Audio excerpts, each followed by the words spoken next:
ટીમે બાતમીના આધારે સચિન સાતવલ્લા પુલ ઉતરતા અને ઉમરા વીઆર મોલના પાર્કિંગમાંથી દારૂના જથ્થા સાથે 5ને ઝડપી પાડી લાખોની મત્તા કબજે કરી હતી। પીસીબીની ટીમ પેટ્રોલિંગમાં હતી ત્યારે બાતમીના આધારે સચિન જેડીસી સાતવલ્લા પુલ ઉતરતા રોડ પરથી કારમાં લવાતા વિદેશી દારૂના જથ્થા સાથે તથા ઉમરાની હદમાં વીઆર મોલના પાર્કિંગમાં દારૂનું કાર્ટિંગ કરનાર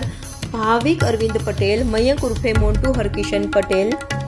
જીગર કનુ પટેલ, ચેતન હસમુખ પટેલ અને મિહિર જયંતિ પટેલને ઝડપી પાડી તેઓ પાસેથી બ્રેઝા, ક્રેટા,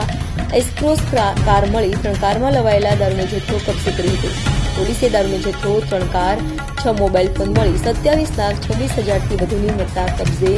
દારૂનો જથ્થો આપનાર દમણના ધનસુખ ઉર્ફે ગનોને વોન્ટેડ જાહેર કર્યો હતો।